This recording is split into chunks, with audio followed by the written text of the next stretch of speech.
bottoming out was an online pitch for a story we wanted to do.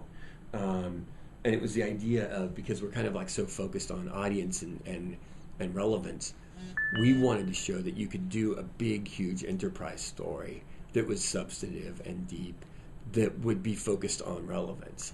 And in Las Vegas, gambling addiction, I mean, it doesn't get any more relevant. Yeah. The funny thing is, it may seem like the most obvious thing in the world, but no one writes about it. It hadn't been touched. So we got lucky. One of our videographers found a guy who was a degenerate gambler. He was losing everything. And his addiction was just out of control. And to make that even, not that that's not heartbreaking enough, but what made it even more heartbreaking was that he had a flip cam and he was documenting all of his losses and had been documenting him losing his home and his. It was just finally we get.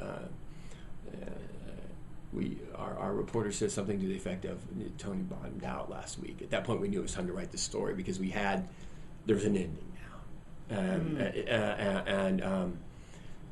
we began planning the process, and we knew that we wanted it to cross over into print. It wasn't going to be online only. So we met with the editors, and we pitched the idea that we'd found this guy named Tony, and we thought the debut story should be about him. And then we should do one on the psychology of addiction, I mean, how this happens. And then the technology of addiction, how they're using technology to help you become addicted. And then there would be all of this online piece rolled into it. It wouldn't be an afterthought. What if it was all thought of from the beginning? So we knew the centerpiece was our video on Tony. Well, we had hundreds of hours of this man, and we had to edit it down to, what's reasonable. We decided 10 minutes. I think our final edit was more like 16 or 17 minutes, but it was a long video. But getting it from hundreds of hours down, that was very hard anyway.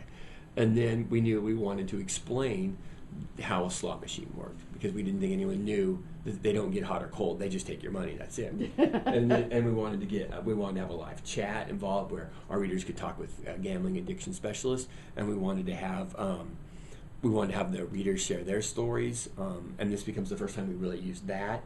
And we wanted to use a test that you could take to see if you had a problem with gambling, and then where all the Gamblers Anonymous meetings are.